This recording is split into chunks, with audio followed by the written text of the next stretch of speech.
The damp autumn air of Nizhny Novgorod was heavy with the suffocating stench of decaying leaves and wet earth as darkness settled over the ancient Russian city. It was November of 2011, and a team of high-ranking federal investigators stood frozen in absolute horror inside the cramped, claustrophobic apartment of Anatoly Moskvin. To the outside world, the 45-year-old man was a brilliant academic, a respected historian, and a master linguist who spoke over 13 languages, widely regarded as a harmless eccentric genius. However, the grotesque reality concealed behind his locked heavy wooden door would forever shatter the psychological peace of the surrounding community.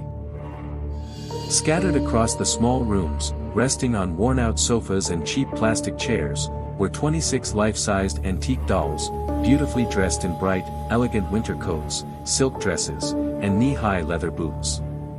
Their faces were crudely covered in thick, pale layers of wax, and their hollow eye sockets were fitted with large, unblinking black buttons that stared blindly into the dark room.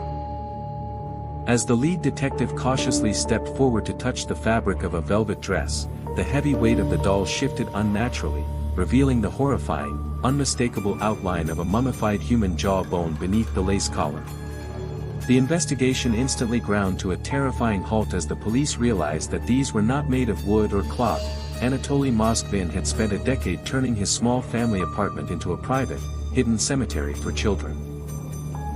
The brilliant historian had secretly operated as a prolific grave robber, stalking local graveyards at the dead of night to exhume the bodies of young girls aged between 3 and 15. Guided by a severe psychological delusion, Moskvin believed that he possessed the supernatural ability to communicate directly with the souls of the deceased children through nocturnal seances. He claimed that the lonely spirits begged him to rescue them from the freezing, wet ground, pleading for warmth, shelter, and companionship in the living world. Armed with a metal shovel and a plastic trash bag, he would dig into the fresh graves under the cover of dense midnight fog, carefully extracting the remains and carrying them back through the quiet city streets to his home. Inside his makeshift laboratory, he applied a meticulous preservation technique using baking soda, salt, and layers of chemical drying agents to dry out the organic tissue before covering the faces with hand-sculpted wax masks. The psychological horror deep within the apartment expanded far beyond the mere preservation of human remains, exposing a calculated architectural ritual of complete madness. Moskvin did not view his creations as dead corpses. He treated them as his own adopted daughters, organizing elaborate tea parties, singing birthday songs, and placing children's storybooks in their cold, skeletal laps. He went as far as embedding small, mechanical music boxes directly inside the hollow thoracic cavities of the mummified remains, wired to trigger and play eerie, high-pitched nursery rhymes whenever someone walked past them in the narrow hallways. The heavy domestic atmosphere inside the home was an intense combination of sweet chemical perfumes, rotting organic matter, and the rhythmic, synthetic chiming of toy music boxes echoing through the dark rooms.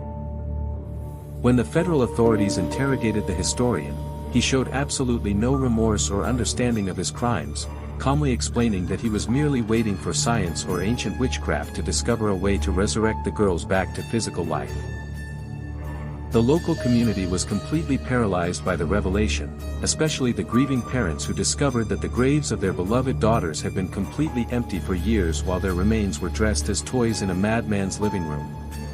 The Russian court system declared Anatoly Moskvin legally insane and unfit to stand a standard criminal trial, permanently committing him to a high-security psychiatric surveillance facility where he remains locked away from society.